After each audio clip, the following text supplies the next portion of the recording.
রাজবাড়ীতে নিষেধাজ্ঞা উপেক্ষা করে পদ্মা নদীতে অবাধে চলছে ইলিশ শিকার। প্রকাশ্যে মাছ বিক্রি হচ্ছে নদীর পাড়ে। তবে জেলা মৎস্য অফিস জানিয়েছে মা ইলিশ রক্ষায় নিয়মিত অভিযান পরিচালনা করা হচ্ছে।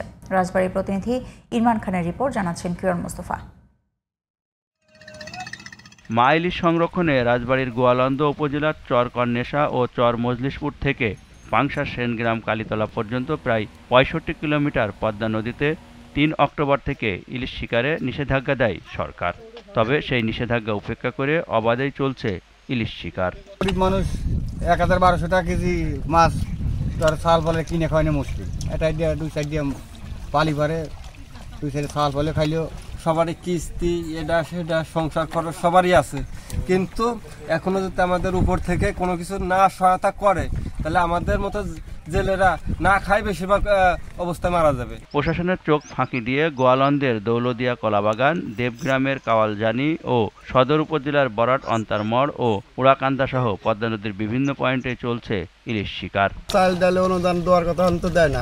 20-22 দিন বন্ধুরা মাছ খাবো কি আমরা? মাছ চাল দিবে না, কি কিছু দিবে না। এবার আমাকে চাল দেয় না এই পর্যন্ত।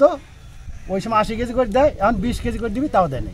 ইলিশ ধরা বন্ধে অভিযান পরিচালনার পাশাপাশি নিবন্ধিত জেলেদের বিকল্প কর্মসংস্থানের ব্যবস্থা করা হচ্ছে বলে জানিয়েছেন জেলা মৎস্য কর্মকর্তা। মৌসুমী জেলেরাই সাধারণত এই সময় মাছ ধরার জন্য উদ্গ্রীব থাকে, তো তাদেরকে প্রতিহত করার জন্য আমাদের বিভিন্ন টিম কাজ করছে। আমাদের জেলা প্রশাসন, উপজেলা প্রশাসন, জেলা পুলিশ, নৌ পুলিশ, মৎস্য অধিদপ্তর, কোস্টগার্ড সমন্বিতভাবে তাদেরকে মাছ ধরা থেকে বিরত রাখার জন্য সকাল বিকাল সন্ধ্যা টহল দিচ্ছে নদীতে।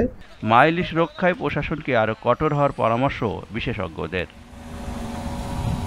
কিরণ মোস্তফা, জিটিভি নিউজ।